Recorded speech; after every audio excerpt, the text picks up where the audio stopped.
नमस्कार बालमित्रांनो. मी मंगला आवलगावकर.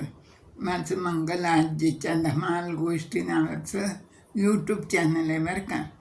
त्याच्यावर मी तुम्हाला निरनिराळ्या गोष्टी सांगते, संस्कृत श्लोक सांगते, काही सुभाषितं सांगते, काही अनुभव सांगते, काही गमतीशीर प्रसंग सांगते.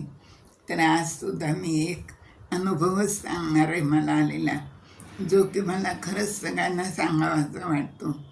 कारण की त्या अनुभवातून संस्कृत भाषेचं महत्त्व काय आहे हे सगळ्यांना कळू शकतं.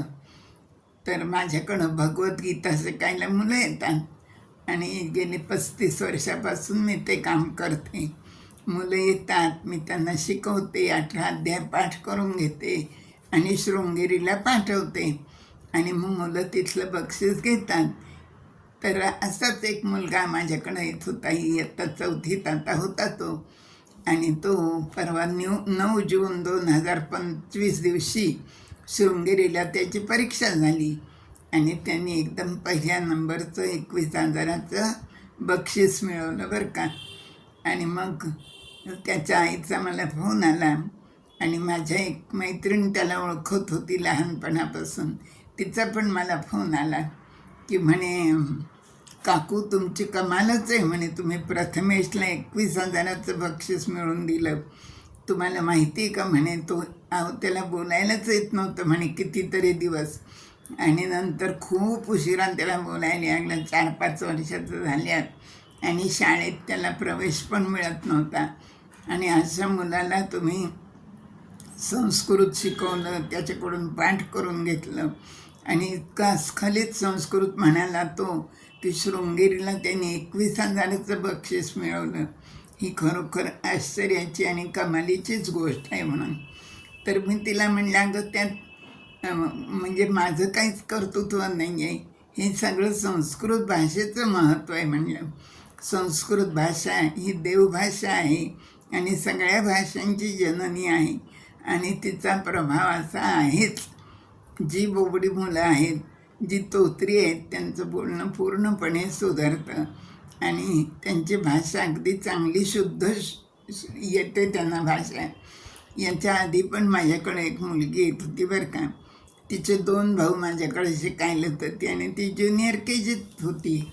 ती आपली भावांबरोबर यायची आणि खेळायची आजूबाजूला, रोजच यायची. एकदा मी तिच्या आईला म्हणलं, अगं कशाला पाठवती तिला तू? तर ती म्हणे, येऊ द्या ना, काय होतं, तिला आवडतं, येते म्हणे. मग ती यायची, आपली रोज खेळायची, ती यायची, माझं शिकवणं चालू असायचं. आणि ती अतिशय बोबडी होती, खूपच बोबडी होती. अवनी नाव होतं बरं का तिचं. पण एके दिवशी काय गंमत झाली, त्या मुलांना मी जे पाठ आहे ते अध्याय म्हणायला बसवलं आणि मी तिला आतल्या खोलीत घेऊन गेले आणि सहज मी एक श्लोक तिला शिकवला. तर बोबडं का होईना, तिला जसं येते तसं बोबड्या भाषेत तिने तो म्हणून दाखवला. मग माझ्या लक्षात आलं की अरे गड्या, हिला जर शिकवलं तर ही शिकते बरं का, आता काही हिला शिकवायला हरकत नाही म्हणून. मग पुढं तिच्या दोन्ही भावांनी बक्षीस घेतलं 21,000चं आणि आता ती 2रीत गेली. मग ती रेग्युलर माझ्याकडं यायला लागली आणि मी तिला गीता शिकवायला लागले. आणि मग 3रीत गेल्यानंतर तिला शृंगेरीला पाठवलं. तिचे 18 अध्याय मुखोद्गत झाले होते आणि तिने तिथं ते म्हणून दाखवले आणि तिने 18,000 रुपयाचं बक्षीस घेतलं. तर ही पण अशीच बोबडी असलेली मुलगी इतकी अस्खलित बोलायला शिकली. आता ती 11वीत गेली. तर संस्कृत भाषा ही अतिशय म्हणजे उच्च प्रतीची भाषा आहे आणि सगळ्याच भाषा संस्कृत भाषेपासून तयार झालेल्या आहेत. म्हणून मग त्या मैत्रिणीने मला फोन करून सांगितलं की म्हणे, काकू तुम्ही मूकं करोति वाचालमच केलं म्हणे, की भगवंताची कृपा असली तर मुकासुद्धा बोलायला लागतो आणि पंगुम लंघयते गिरी, पांगळा चालायला लागतो.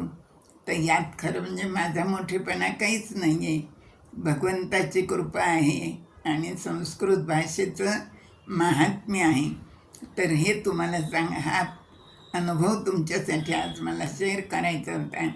म्हणून मग तुम्हाला सांगितलं. धन्यवाद.